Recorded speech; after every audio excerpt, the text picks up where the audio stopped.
was a joy for me that we were praying this prayer to the Holy Spirit as my oldest sister, who's amongst us, and he will be one of the speakers with her husband later today, can attest to. This was a prayer that we prayed in our family every Sunday night for many years. So it has a very special meaning to me. Reflecting on reality, a new vision of humanity. You might have wondered why this title. And I would like to briefly start this conference with 3 thoughts on that topic. The first question I would like to deal with, what went wrong? The second question, where do we stand today? And the third, the way forward. What went wrong? The Old Testament is full of colorful stories that relate to us how the wisdom and admonitions of prophet after prophet were ignored and rejected by the people of Israel.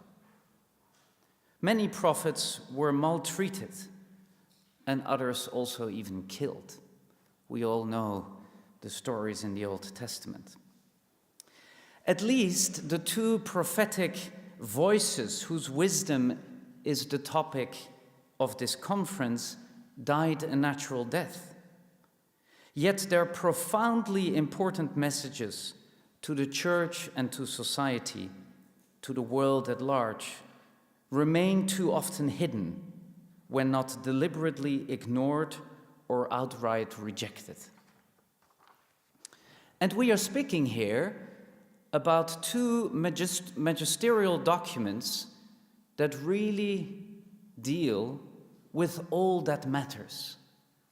One on human life in its passing on, and one on moral truth.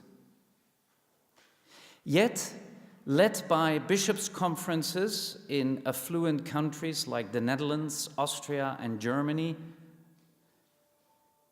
clergy and so-called lay experts rushed to publicly distance themselves from Humanae Vitae when it was published by Paul VI in 1968. I had to chuckle on 15 October, the day after the canonization of Paul VI, when the BBC World Service reported that Paul VI was canonized by Pope Francis only because Pope Paul was a real church reformer. Really? This is how successful we as Catholics seem to have been in distancing ourselves from St. Paul, Pope Paul VI, whose at the time highly controversial encyclical was really the last sane public voice that spoke out firmly against a profoundly destructive sexual revolution before it officially broke loose in 1968 in full force and flooded society. In her recently published book, and I have it here and I highly recommend it, it's called The Sexual State: How Elite Ideologies Are Destroying Lives and Why the Church Was Right All Along. Author Dr. Jennifer Roback Morse identifies, based on extensive research into real-life stories of the unheard and the unnoticed victims of the sexual revolution, the 3 interlocking ideologies that underpin it. And this book, it requires a lot of breaks, pauses in reading it, because it's so painful to read the real-life stories that she reports and on the basis of which she develops her thesis. So the 3 interlocking ideologies that underpin the sexual revolution, and of which we see the destructive results today, are as follows, according to Dr. Roback. First, the contraceptive ideology, which separates sex from babies. 2, the divorce ideology, which separates childbearing and child-rearing from marriage and thus deprives children of their parents. And 3, gender ideology, which separates man and woman from their created biological reality and claims them wholly interchangeable instead of complementary.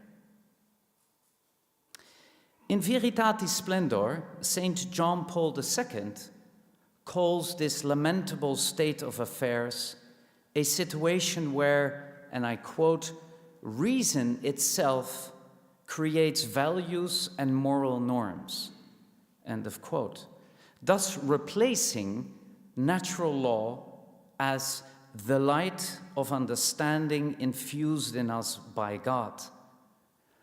By fully autonomous reason that is, as a result, also completely detached from the physical reality of human life itself. Nature is henceforth being ignored as a physical reality, and ambiguous feelings and emotions reign supreme. We have now moved in our society from a situation where the rule of law becomes the rule of feelings. And this is the new reality proposed to us. And this is the new reality leading to a newly proposed vision of humanity that has very little to do with created reality. So where do we stand today? Well, frankly, we stand at the abyss. Because our culture, at least in the West, but as we will hear later from Uju, the West is promoting this disastrous vision also to other parts of the world and actually pushing that agenda. No longer it accepts the objective, tangible, physical reality of human life in its various stages of development. Instead, we are busily defining a complete new vision of humanity, and it is, quite frankly speaking, grotesque. Please forgive me for sounding so harsh and maybe even pessimistic. I am intending neither, because that is not my nature. But we have to open our eyes fully to reality and stop pretending that we as humanity and the Church are not facing a major crisis that needs more, much more than what has been done so far. And I'm speaking here from a very broad perspective. I'm not speaking here as an academic. In first instance, I'm speaking here as a father and as an educator. And I have the privilege, both as a father and as an educator, being involved in education of people on all levels of society, whether they are school children, whether they are university students, whether they are politicians. I speak from that perspective, and I see the destruction every day. So I hope this conference can contribute here by such a complete honesty that is really necessary if we want to move forward from here. And I want to give you one example of how even secular society, although it has not yet put a name on it, is starting to recognize the disastrous consequences.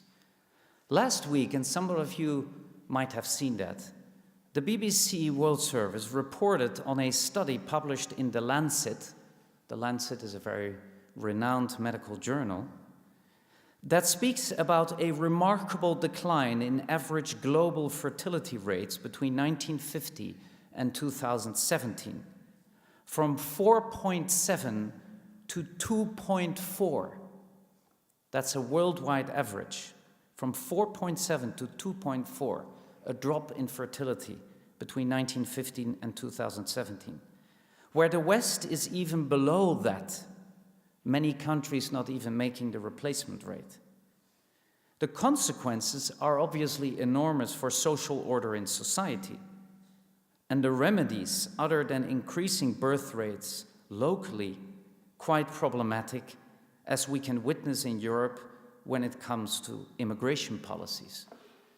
And I really found it interesting in the analysis that the BBC gave of this study published by The Lancet. It gives 3 reasons it thinks that are at the root of this dramatic drop in fertility rates. And interestingly enough, it is honest enough to partly contribute that to contraception, but the large elephant in the room is abortion, because it completely fails to notice that we have, according to official figures of the United Nations, between 40 to 50 million abortions a year worldwide. And obviously, that also leads to a contributing factor there, and an enormous one. But this is conveniently being ignored. So we all know the grotesque consequences of our sexually materialistic culture. And the one I gave you is just a factual one, but there are many other ones. And it rejects objective moral truth.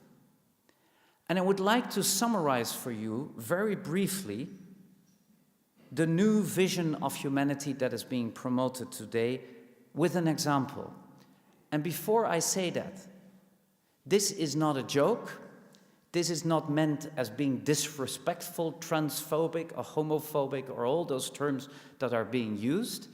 This is just reality, and I will underpin that with reality. As a summary, how does this new vision of humanity look like? The intersex, non-binary person that is in a polyamorous relationship with a bisexual transgender person who have together obtained through IVF and a sperm bank, in the process eliminating various deficient embryos, carried to term by a Thai surrogate mother, a child that will be raised with no knowledge of its biological parents. But the child had to be obtained, because having a child is now considered to be a human right for all, whatever the consequences. And to prove to you that this is not some sort of jibe, an article that was published yesterday in the Netherlands Times speaks, in fact, proudly about the fact that Dutch clinics to start offering surrogacy to gay couples. And that goes as far as that the surrogacy could have nothing to do genetically with the 2 people who are asking for it. And this is now being proudly announced that there is no reason why this surrogacy should not be offered to gay couples, and that of course includes any sort of couples. So we're not talking about some sort of pessimistic view. This is happening, in fact, reported yesterday. And as always, the Christians are the victims of our grown-up desires to be fulfilled at all cost.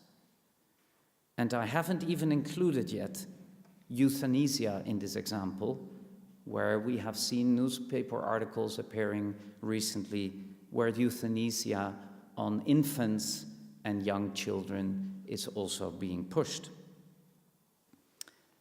My third point, the way forward. First of all, we must openly recognize the following. And this is often also an elephant in the room also amongst us Catholics. And that is, we have to be willing to speak about it, that there is a direct causal link between contraception and abortion and the current pervasive transgender and gay movement. Sexual materialism is a direct consequence of artificial contraception and the mentality that is behind it. That's most of it, the mentality that is behind it.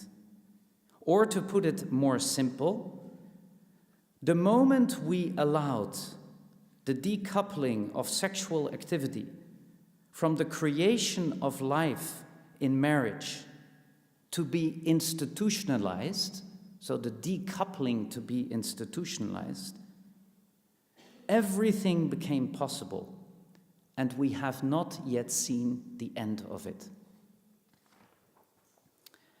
And we cannot solve the problem of abortion or any of today's ideologies around the state and the use of the human body and human relationships when we are not willing to address the root of it all, the lifestyle and the thinking that goes behind the pill and its life-barring contemporaries.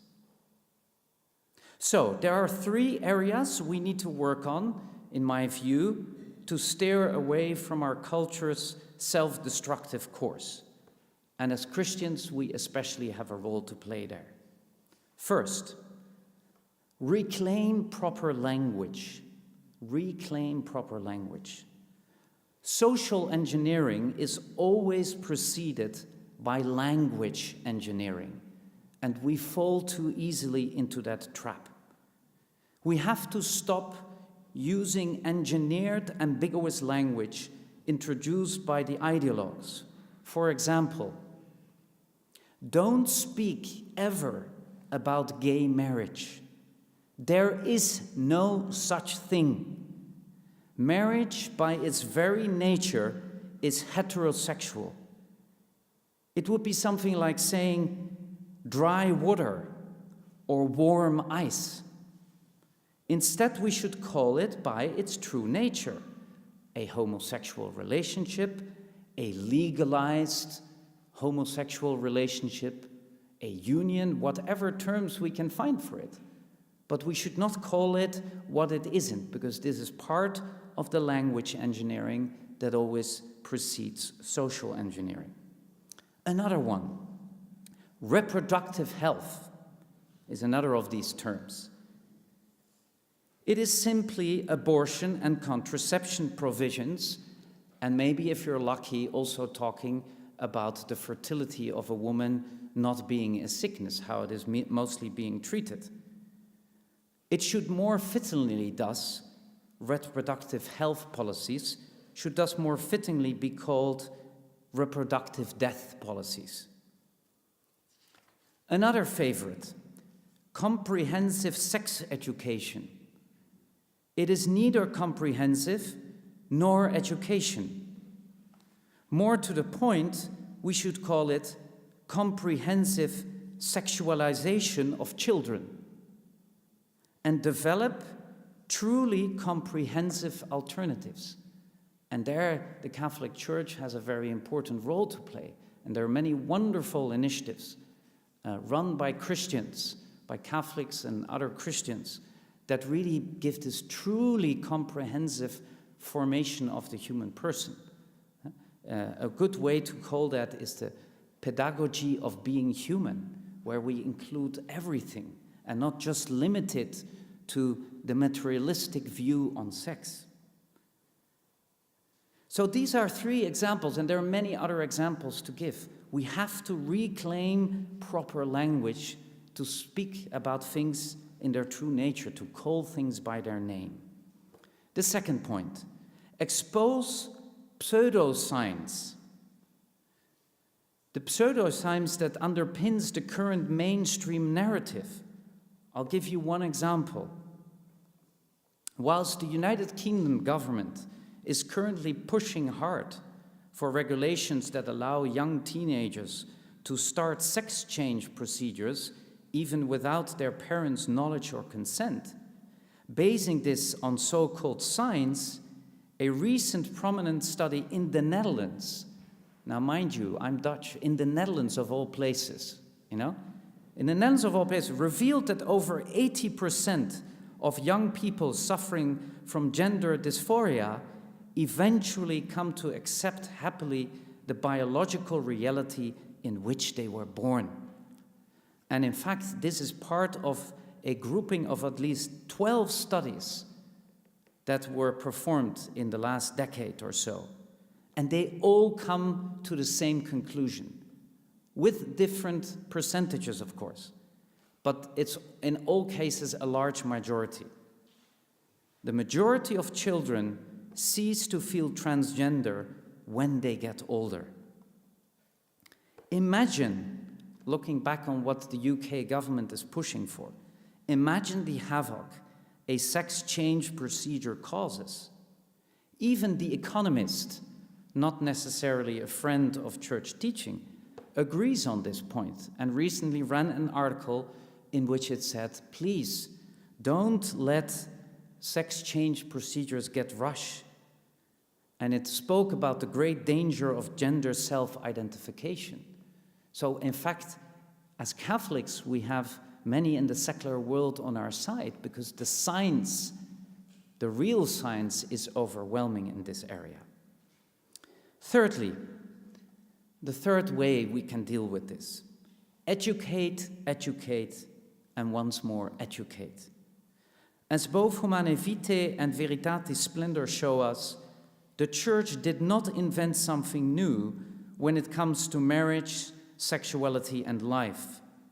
But as Pope Benedict pointed this out so clearly, and I quote, it, so the Church, has pointed to nature and to reason as the true sources of law, and to the harmony of objective and subjective reason, which naturally presupposes that both spheres are rooted in the creative reason of God. So, to come to a conclusion, here we return to Jesus' conversation with his disciples about marriage. They ask, but why did Moses allow divorce? His disciples ask him. And Jesus says, because of the harshness of their hearts, he allowed this. But, Jesus continued, when God created the world, he did not will this. And that is why a man leaves his parents to join his wife, and together they become one flesh. So in these few words of Christ, they contain the whole of the natural law on life. That God, the Father and Creator, has instilled in the human heart, and that can be known to all through reason. Thus, the way forward for the Church is not moralizing and condemning, but in charity of clarity, patiently through personal encounter. It's the beautiful term used by Pope Francis, encounter, a culture of encounter, Francis, and reason, Benedict, showing what it means to be human, John Paul II. All three of the popes are in this. Encounter, Pope Francis, reason, Pope Benedict, and what it means to be human, St. John Paul II. So here we must speak in a much more focused way about what Benedict XVI called the ecology of man. He says that there is something wrong in our relationship with reality, as we have just discussed and seen, and that we have to learn ourselves and teach the world to listen to the language of nature, and we must answer accordingly. We have to listen to the language of nature. The pill, which epitomizes the sexual revolution's claim to freedom and liberation, in fact destroys that freedom we all so much cherish, because it enslaves us to our feelings and whims, which has to lead to the perversity of our day. Again, Ratzinger pointedly summarizes when he says, man too has a nature that he must respect and that he cannot manipulate at will. Man is not merely self-creating freedom. Man does not create himself. He is intellect and will, but he is also nature. And his will is rightly ordered if he respects his nature, listens to it, and accepts himself for who he is, as one who did not create himself. In this way and in no other is true human freedom fulfilled. And as Jennifer Roback Morris calls for in her earlier quoted book, we have to let the victims of the sexual revolution come out in the open and speak. And she does that wonderfully in her book. So those two prophetic voices of two great saints, Paul VI and John Paul II, what they had to say about the meaning of marriage, sexuality, life, and family is in fact today more relevant than ever before, as our culture seeks and sinks ever deeper into confusion and self-harm. All the more joyfully should we as Catholics and Christians show them the uplifting reality of what it means to be human and to live in freedom, and that no new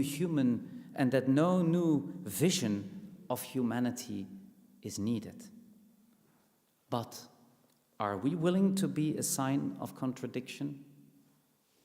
If we are, many lives will be saved, and we will not have the problem of a massive demographic winter and the destructive power of sexual materialism that continue to weaken unopposed. Thank you.